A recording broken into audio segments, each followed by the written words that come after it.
The Sword of Destiny. Chapter 6.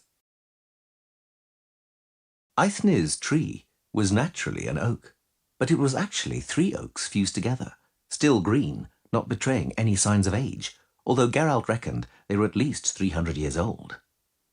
The trees were hollow inside, and the cavity had the dimensions of a large chamber, with a high ceiling narrowing into a cone.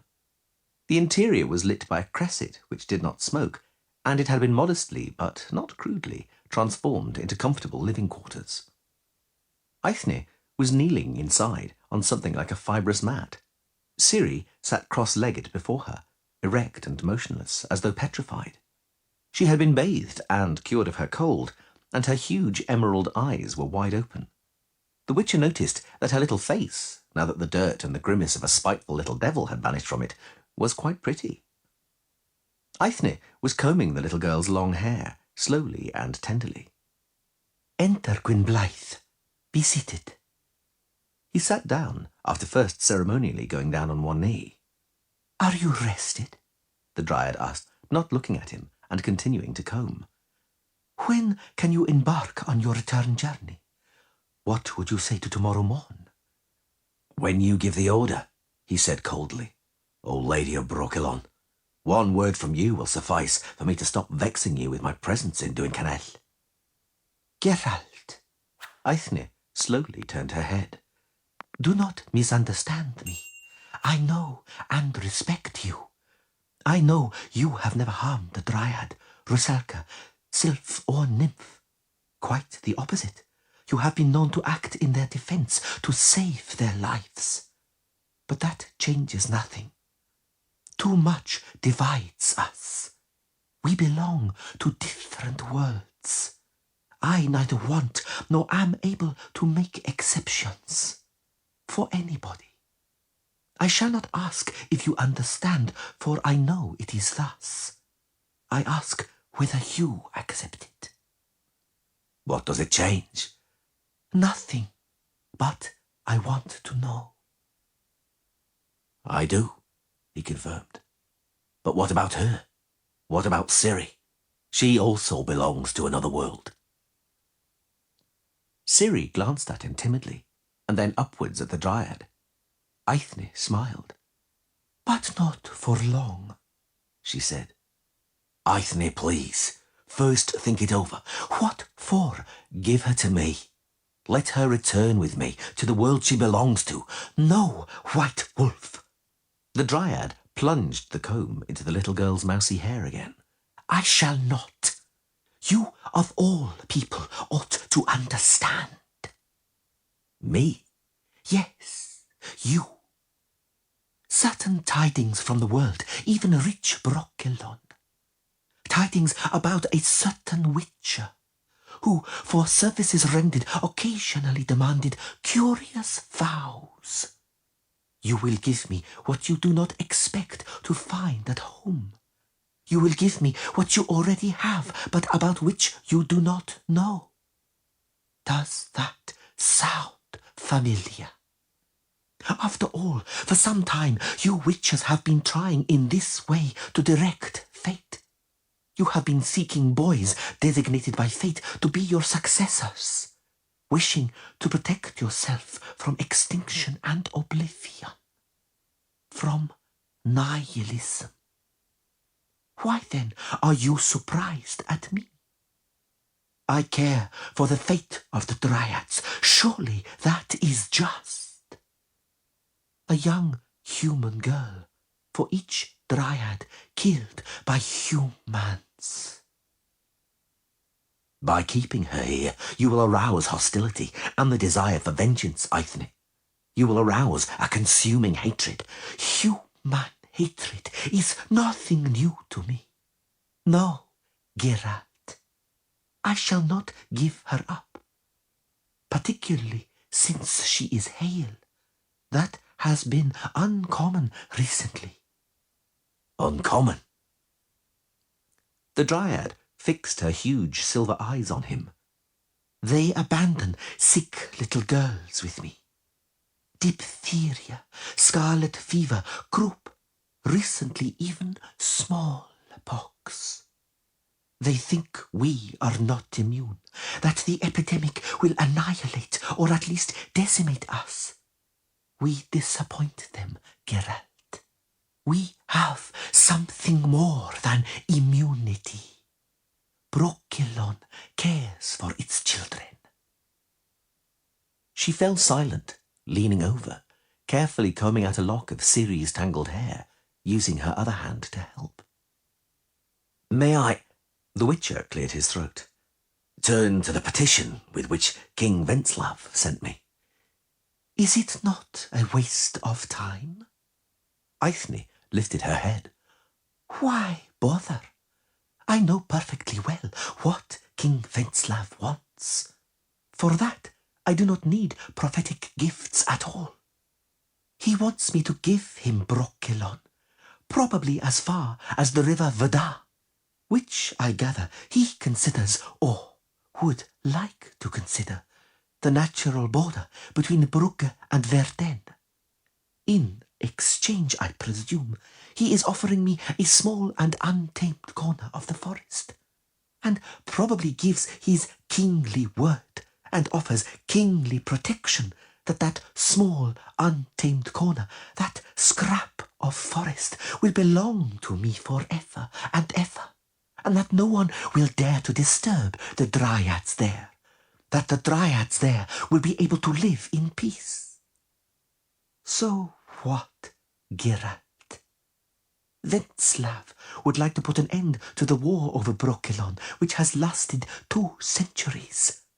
And in order to end it, the dryads would have to give up what they have been dying in the defense of for 200 years. Simply hand it over? Give up Brokilon? Geralt was silent. He had nothing to add. The dryad smiled. Did the royal proposal run thus, Gwynblythe?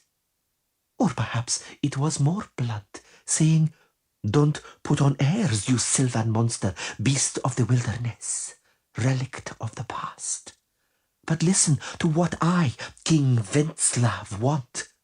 I want cedar, oak and hickory, mahogany and golden birch, yew for bows and pine for masts, because Brokilon is close at hand, and otherwise I have to bring wood from beyond the mountains. I want the iron and copper that are beneath the earth. I want the gold that lies on Creag An. I want to fell and saw and dig in the earth without having to listen to the whistling of arrows. And most importantly, I want at last to be a king, one to whom everything bows down in his kingdom. I do not wish for some Brokilon in our kingdom, for a forest I cannot enter. Such a forest affronts me, rouses me to wrath, and affords me sleepless nights, for I am a man. We rule over the world. We may, if we wish, tolerate a few elves, dryads, or razalkas in this world, if they are not too insolent. Submit to my will, O Witch of Brokilon, or perish. Eithne, you admitted yourself that Venzlav is not a fool or a fanatic. You know, I am certain, that he is a just and peace-loving king. The bloodshed here pains and troubles him. If he stays away from Brokilon, not a single drop of blood shall be shed. You well know. Geralt raised his head. You well know it is not thus. People have been killed in Burnt Stump, in 8 Mile, in the Owl Hills. People have been killed in Brugge, and on the left bank of the Ribbon, beyond Brokilon. The places you have mentioned, the Dryad responded calmly, are Brokilon. I do not recognize human maps or borders. but the forest was cleared there 100 summers ago. What is 100 summers to Brokilon? Or 100 winters? Geralt fell silent. The Dryad put down the comb and stroked Ciri's mousy hair. Agree to Venzlav's proposal, Eithne. The Dryad looked at him coldly. How shall we profit by that? We, the children of Brokilon. With the chance of survival. No, Eithne, do not interrupt. I know what you would say. I understand your pride in Brokilon's sovereignty. Nonetheless, the world is changing. Something is ending. Whether you like it or not, man's dominion over the world is a fact. Only those who assimilate with humans will survive. The rest will perish. Eithne, there are forests where dryads, rusalkas and elves live peacefully, having come to agreement with humans. We are so close to each other after all. Men can be the fathers of your children. What will you gain through this war you are waging? The potential fathers of your children are perishing from your arrows. And what is the result? How many of Brokilon's dryads are pure blood? How many of them are abducted human girls you have modified? You even have to make use of Frexinet because you have no choice. I seem to see few tiny dryads, Eithne. I see only her. A little human girl, terrified, dulled by narcotics, paralysed by fear. I'm not afraid at all, Ciri suddenly cried, assuming her little devil face for a moment. And I'm not paralysed, so you'd better watch your step. Nothing can happen to me here. Be sure, I'm not afraid. My grandmama says that dryads aren't evil, and my grandmama is the wisest woman in the world. My grandmama says there should be more forests like this one. She fell silent and lowered her head. Eithne laughed. A child of the elder blood, she said. Yes, Geralt, there are still being born children of the elder blood, of whom the prophecies speak, and you tell me that something is ending. You worry whether we shall survive. The scamp was supposed to marry Kistrin of Ardennes, Geralt interrupted. It's a pity it will not be. Kistrin will one day succeed Ervil, and were he influenced by a wife with such views, perhaps he would cease raids on Brokilon. I don't want that, Kistrin, the little girl screamed shrilly, and something flashed in her green eyes. Kistrin can go and find some gorgeous, stupid material. I'm not material. I won't be a princess. Soft, child of the elder blood, the Dryad said, hugging Ciri. Don't shout. Of course you will not be a princess. Of course, the Witcher interjected caustically. You, Eithne, and I well know what she will be. I see it has already been decided. So it goes. What answer should I take to King Venzlav, old lady of Brokilon? None. What do you mean, none? None. He will understand. Long ago, long ago, before Venzlav was in the world, heralds rode up to Brokilon's borders. Horns and trumpets blared, armour glinted, and pennants and standards fluttered. Humble yourself, Brokilon, they cried. King Goattooth, king of Bald Hillock and Marshy Meadow, orders you to humble yourself, Brokilon. And Brokilon's answer was always the same. As you are leaving my forest, Gwyn Blythe, turn around and listen. In the rustle of the leaves you will hear Brokilon's answer. Pass it on to Venzlav and add that he will never hear another while the oaks still stand in Duincanel. Not whilst a single tree still grows or a single dryad still lives here. Geralt was silent. You say something is ending, Eithne slowly went on. Not true. There are things that never end. You talk of survival? I am fighting to survive.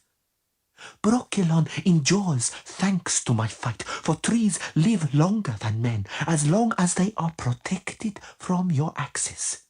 You talk to me of kings and princes. Who are they? Those whom I know are white skeletons lying in the necropolises of Crag An, deep in the forest, in marble tombs on piles of yellow metal and shining gems. But Brokilon endures. The trees sough above the ruins of palaces. Their roots break up the marble. Does your Venzlav recall those kings? Do you, Gwyn Blythe? And if not, how can you claim that something is ending? How do you know whose destiny is destruction and whose eternity? What entitles you to speak of destiny? Do you actually know what it is? No, the Witcher agreed. I do not. But if you know not, she interrupted, there is no place for any but. You know not. You simply know not. She was silent, touched her forehead with her hand, and turned her face away. When you came here the first time, years ago, she said, you did not know either. And Morhen, my daughter, Geralt, Morhen is dead. She fell by the ribbon defending Brokilon. I did not recognize her when they brought her to me. Her face had been crushed by the hoofs of your horses. Destiny? And today you, Witcher, who could not give Morhen a child, bring her, the child of the elder blood, to me. A little girl who knows what destiny is. No, it is not knowledge which would suit you, knowledge which you could accept. She simply believes. Say it again, Ciri. Repeat what you told me before the Witcher, Geralt of Rivia, white wolf, entered. That Witcher who does not know. Say it again, child of the elder blood. Your Venerable lady, Ciri said, in a voice that cracked. Do not keep me here. I cannot. I want to go home. I want to return home with Geralt. I must go with him. Why with him? For he is my fate. Eithne turned away.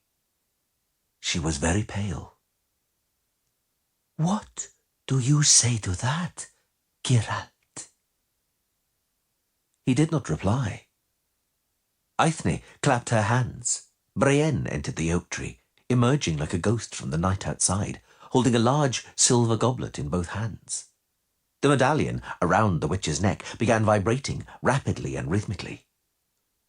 What do you say to that? Repeated the silver-haired dryad, standing up. She does not want to remain in Brokilon. She does not wish to be a dryad. She does not want to replace Morhen.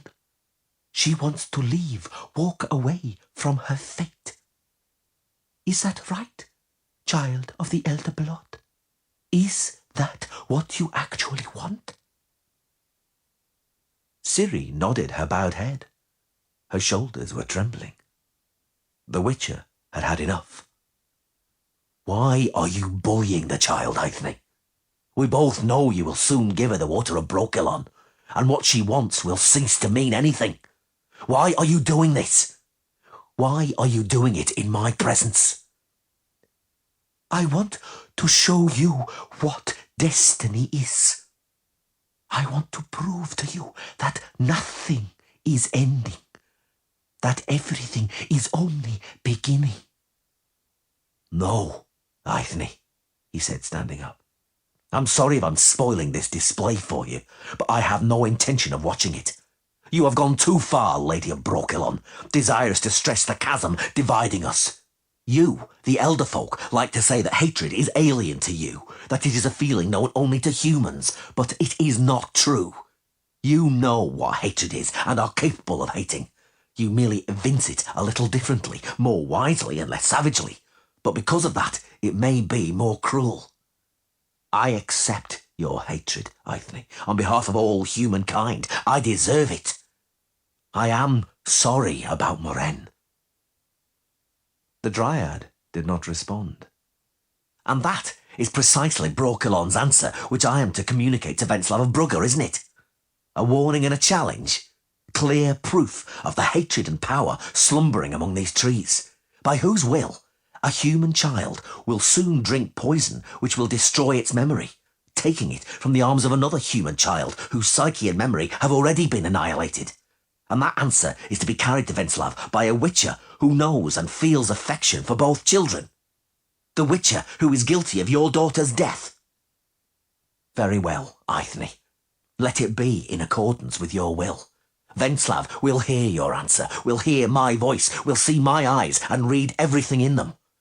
But I do not have to look on what is to occur here, and I do not want to. Eithne still said nothing. Farewell, Ciri. Geralt knelt down and hugged the little girl. Ciri's shoulders were trembling powerfully. Don't cry. Nothing evil can happen to you here. Ciri sniffed. The Witcher stood up. Farewell, Brian, he said to the younger Dryad. Good health and take care. Survive, Brian. Live as long as your tree, like Brokilon.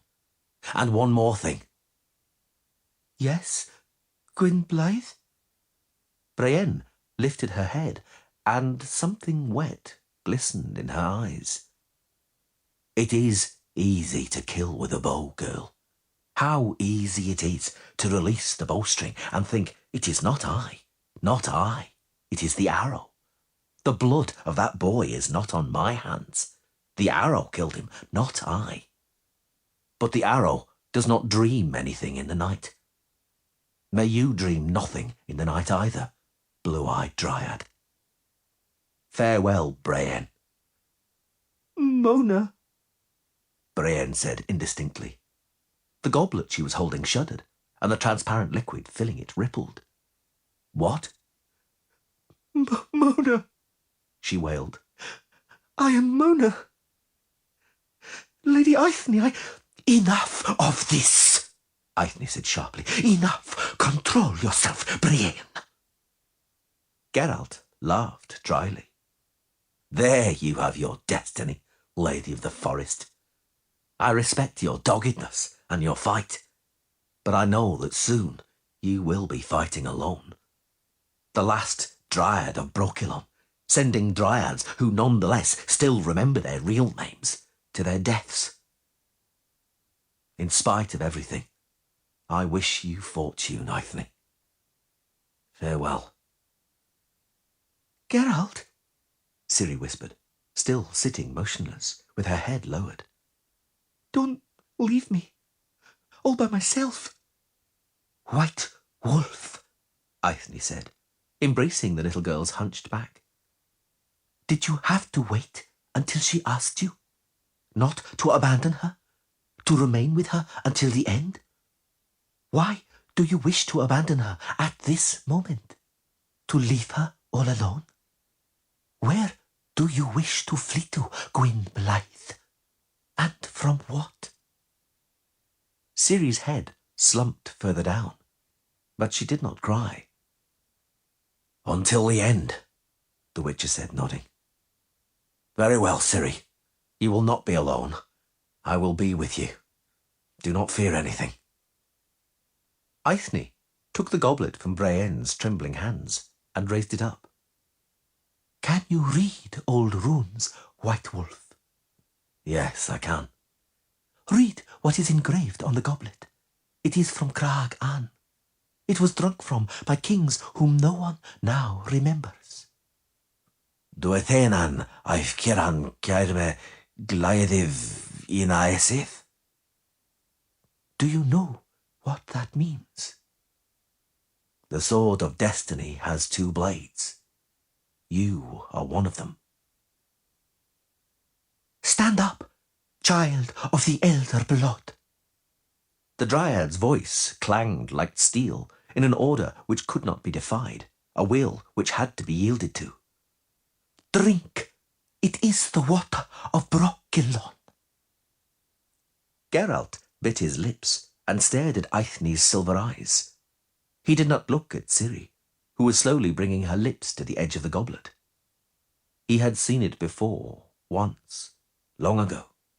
The convulsions, the tremors, the incredible, horrifying, slowly dwindling cry, and the emptiness, torpor, and apathy in the slowly opening eyes.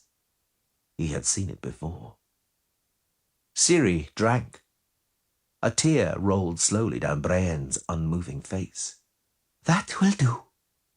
Eithne took the goblet away, placed it on the ground, and stroked the little girl's hair, which fell onto her shoulders in mousy waves. "O child of the elder blood," she said, "choose. Do you wish to remain in Brokilon, or do you follow your destiny?" The Witcher shook his head in disbelief. Ciri was flushed and breathing a little more quickly. And nothing else. Nothing.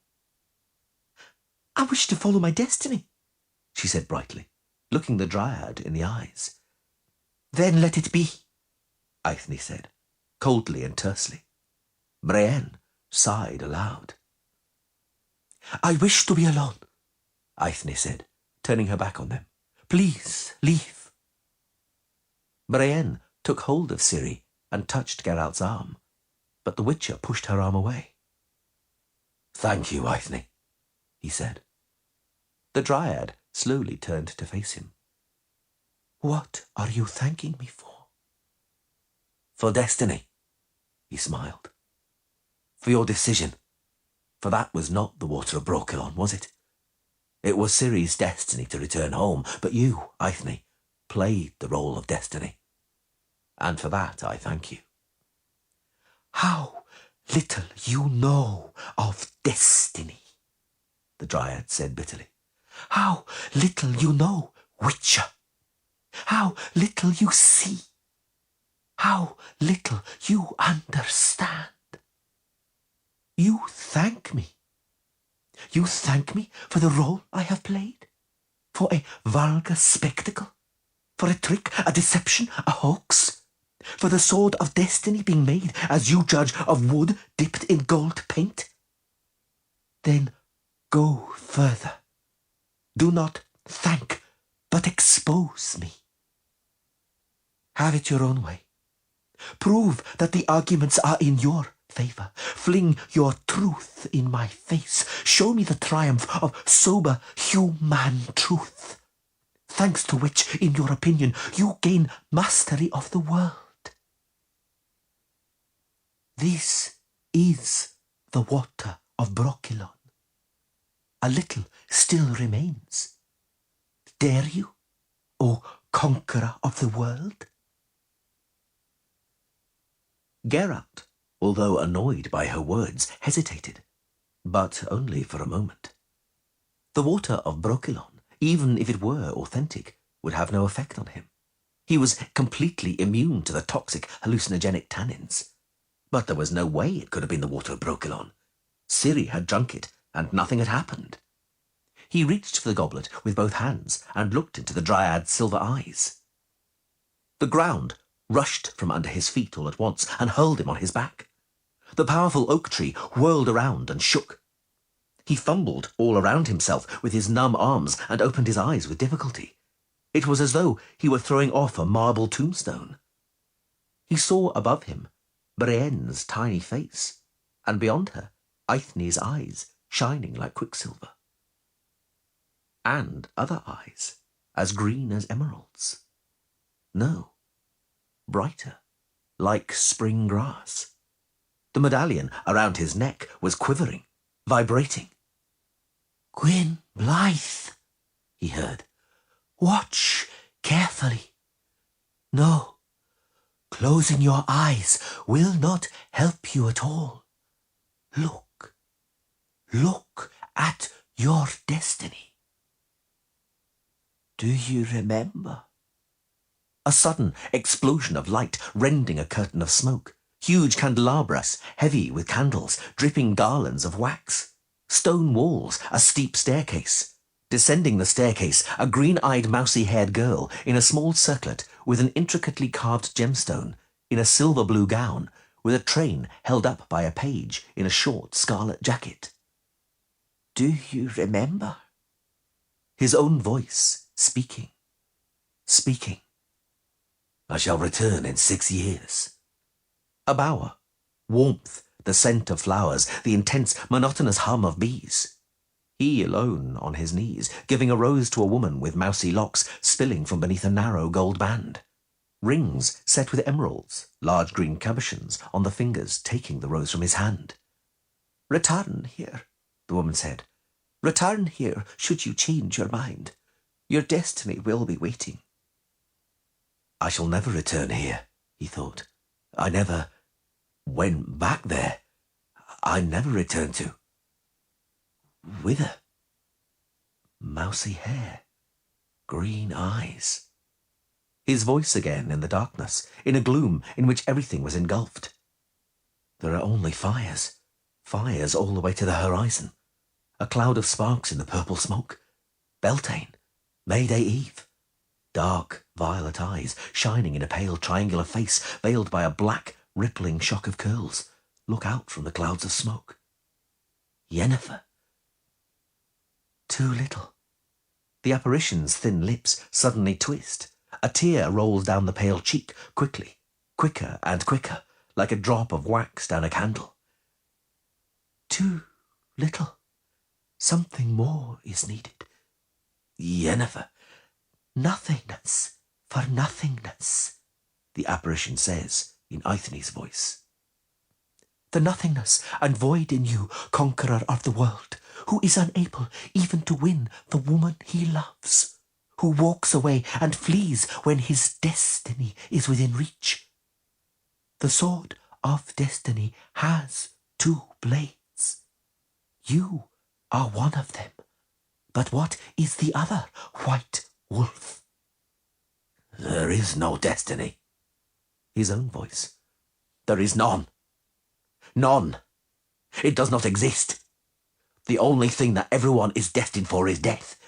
That is the truth, says the woman with the mousy hair and mysterious smile. That is the truth, Geralt. The woman is wearing a silvery suit of armour, bloody, dented and punctured by the points of pikes or halberds. Blood drips in a thin stream from the corner of her mysteriously and hideously smiling mouth.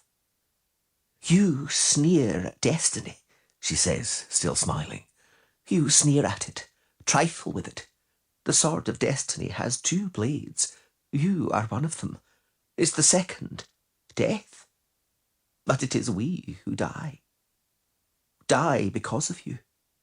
Death cannot catch up with you, so it must settle for us. Death dogs your footsteps, white wolf, but others die because of you. Do you remember me?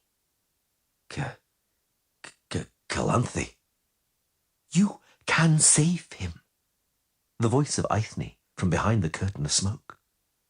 You can save him, child of the elder blood, before he plunges into the nothingness which he has come to love, into the black forest which has no end. Eyes as green as spring grass. A touch. Voices crying in chorus, incomprehensibly. Faces, He could no longer see anything. He was plummeting into the chasm, into the void, into darkness. The last thing he heard was Eithne's voice. Let it